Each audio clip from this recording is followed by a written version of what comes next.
ሰላም የቻናሌ ቤተሰቦች እንዴት ናችሁ? ዛሬ እጅግ በጣም በሚያጓጓና ልዩ በሆነ ቪዲዮ ተመልሻለሁ። ዛሬ ይዤላችሁ የመጣሁት በወርልድ ቬስ ላይ ተጫውቼ በመጨረሻ ሜካፑ ሻምፒዮን መሆን ችያለሁ። ለዚህ ስኬቴ ደግሞ አንድ ኤጀንት ደርሶኛል። ይህን ያገኘሁትን ኤጀንት ደግሞ አሁን በዚህ ቪዲዮ ላይ አብረን የምንከፍት ይሆናል። ማንን እንዳገኘው እኛ አንድ ላይ እናያለን። እስኪ ስለ ውድድሩ ትንሽ ነገር ልበላችሁ። በዚህ ኦንላይን ካፕ ላይ ሙሉ ውድድሩን ለመጨረስ 19 ጨዋታዎችን የተጫወትኩት። ከነዚህ 19 ጨዋታዎች ውስጥ ደግሞ 11ዱን ጨዋታ በድል በማጠናቀቅ ነው ሻምፒዮን መሆን የቻልኩት። እውነቱን ለመናገር ሌላ ጊዜ ቢሆን ይህንን ጨዋታ ለማሸነፍ ብዙ ጊዜ ነበር የሚፈጅብኝ። በአሁኑ ውድድር ግን ነገሮች የተለዩ ነበሩ። ቶሎ በሚባል ደረጃ ነው የጨረስኩት። ወደ ዋናው ጨዋታችን ከመግባታችን በፊት ግን መጀመሪያ ላነሳ የሚፈልገው አንድ ጉዳይ አለ። ባለፈው ስለ አዲሱ አካውንት የጠየቅያችሁ ነበር። አዲስ አካውንት ከፍቼ ለቢግነሮች የሚሆን ቪዲዮ ልስራላችሁ ብዬ ስጠይቅ እስካሁን ድረስ 2 ወይም 3 ሰው ብቻ ነው ቪዲዮ ስራልን ብሎ የጠየቀኝ። እውነቱን ለመናገር በደንብ ሰው እየገባ ኮመንት ላይ እየጻፈልኝ አይደለም። ስለዚህ አሁኑ ኮመንት ላይ እየገባችሁ በደንብ ጻፉልኝ። የእናንተ አስተያየት በጣም ስለሚያስፈልገኝ ፍላጎታችሁን አሳውቁ።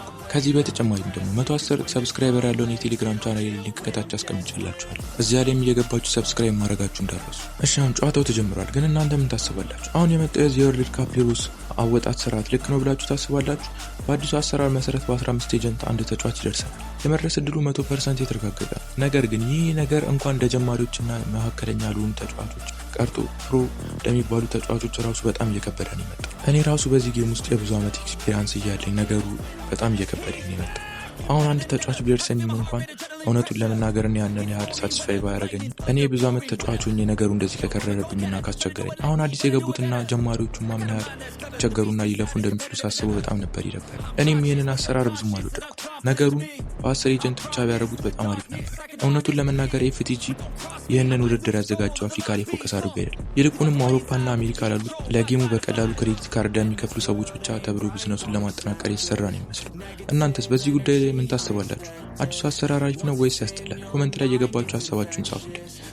እና እናንተስ ደግሞ ማን ደረሳችሁ? አሁን በዚህ በመጣው የወርልድ ካፕ ሂሮስ ውድድር ላይ እናንተስ እስኪ ማን ደረሳችሁ? ኮመንት ላይ ንገሩ። በትክክል የምትፈልጉትና ያሰባችሁ ሰውን ይደረሳችሁ ወይስ ደግሞ ቲማችሁ ውስጥ በፖዚሽኑ የሚጎላችሁን ተጫዋች ነው ያገኛችሁ?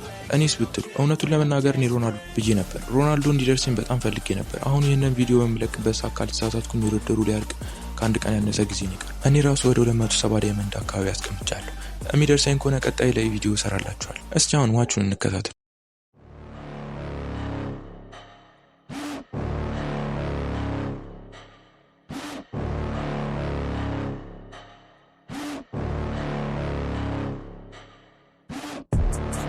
Inside of me, you better watch out. If your enemy's a road ahead of full prophecy to be the greatest beast the world has ever seen. I feed him every day like the bones clean. I feed him all the hate and he grows me. And he gets claws real big, pissed off quick. And if you cross him, you might drop dead. Metaphorically, of course, settling the score. Never getting bored, loves the blood and gore. Always wanting more, freedom from the source. They don't really understand until they feel the force departed. If you start shit, you'll be heartless in the darkness. Torn apart quick, you left scars ripped. You'll be chewed up and discarded.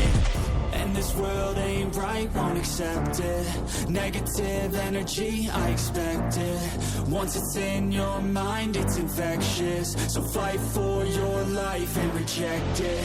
You better give me space, I'm protective. My adrenaline spikes when I'm threatened. And if you stay in my way, I'm aggressive. Cause when there's no exit, I'll kill when I'm desperate.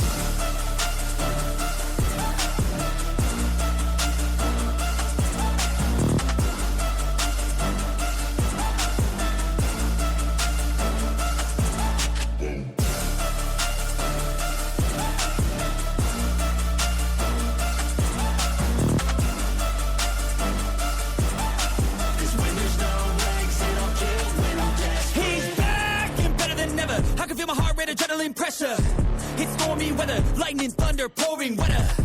Yo, I'm a go-getter, try to do it like me, but I do it better. I got a mind that's clever, the beast inside is competitive as ever.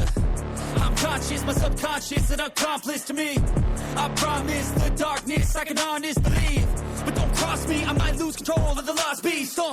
He's locked away inside with the key control, by fight or flight. And this world ain't right, won't accept it. Negative energy, I expect it. Once it's in your mind, it's infectious. So fight for your life and reject it. You better give me space, I'm protective. My adrenaline spikes when I'm threatened. And if you stay in my way, I'm aggressive. Cause when there's no exit, I'll kill when I'm desperate.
monster inside of me. You better watch out if your enemy's a road ahead of full prophecy. To be the greatest beast the world has ever seen. I feed him every day like the bones clean. I feed him all the hate and he grows me. And he gets claws real big, pissed off quick. And if you cross him, you might drop dead. Metaphorically, of course, settling the score. Never getting bored, loves the blood and gore. Always wanting more, freedom from the source. They don't really understand until they feel the force departed. If you start shit, you'll be heartless in the darkness. Torn apart quick, you left scars ripped. You'll be chewed up and discarded. And this world ain't right, won't accept it. Negative energy, I expect it. Once it's in your mind, it's infectious. So fight for your life and reject it. You better give me. እሺ ጋይስ ጨዋታው እንግዲህ 4-1 አልቋል። እውነቱን ለመናገር ግን ጨዋታው 4-1 የሚያልቅ አልነበረም። ምክንያቱም አንደኛ ልጁ በስትክክል ይስጮታል ነበር። ሁለተኛ ነገር ደግሞ በእኔ በኩል ኢንተርኔት እየተቆራረጠብኝ ነበር። በቪዲዮ ላይ ራሳችሁ እንዳያችሁት ኢንተርኔት መሀል ላይ እየተቆራረጠብኝ ነበር። በዚህ ምክንያት መሀል ላይ አንዳንዴ የተበላሹና ያልተጨረሱ ፓሶች ነበሩ። ግን አንዳንዴ ያለ ነው ምንም ፐርፌክት የሆነ ነገር ስለሌለ እንደዚህ መሆኑ አንዳንዴ ጌም ውስጥ ያለ ነገር። ወደ ኤጀንቱ ፓክ ስንመጣ ደግሞ እውነቱን ለመናገር እኔ ትልቅ የወርልድ ካፕ ሂሮ ተጫዋች ይደርሰኛል ብዬ አስቤ ነበር የሚከፈትኩት። ዝም ብዬ እድሌን ለመሞከር ያህል ብቻ ነው። የመድረስ ቻንስ ወይም እድሉ ይኖራል ግን አለ አይደለ። በቅርቡ አንድ ጊዜ ኬለር ናቫስ ስለደረሰኝ እንደገና ሪሴት ሆኖ ከአዲስ ስለሚጀምር አሁን ላይ ያለኝ ቻንስ በጣም ጠባብ ነው። ስለዚህ ይህ ውድድር ሲያልቅ ቀጥሎ የሚመጡት የወርልድ ዊነርስ ተጫዋቾች ስላሉ ኤጀንቶቹ ለነሱ ማዘጋጀትና ማስቀመጥ ነበረብኝ። እውነቱን ለመናገር ግን እንደማይደርሰኝ እያወቅኩኝም ዝም ብዬ ነበር የሞከርኩት። ጁሊያስ ኩንዴ ነበር የደረሰኝ። እውነቱን ለመናገር በጣም አሪፍ የራይት ባክ ተጫዋች እና ደግሞ እንደዚህ አይነት ራይት ባክ እና ሌፍት ባክ ተጫዋቾች በጣም ደስ ይሉኛል። አሁን ባለው ሁኔታ በቡድን ውስጥ 3 ወይም 4 የሚጠጉ ራይት ባኮች አሉ።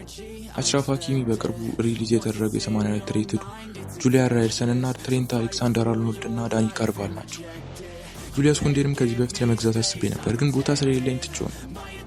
ባለፈው አስተውሳችሁ ከሆነ ለሮናልዶ እየሞከርኩኝ እያለ ቪቲኒያንም ቢሆን ማክስ አድርጓለሁ ቀስ ብዬ ነበር። አሁን ከ10 ወይም ከ15 ቀን በኋላ እሱንም ሙሉ በሙሉ ማክስ አድርጌ ጨርሻለሁ።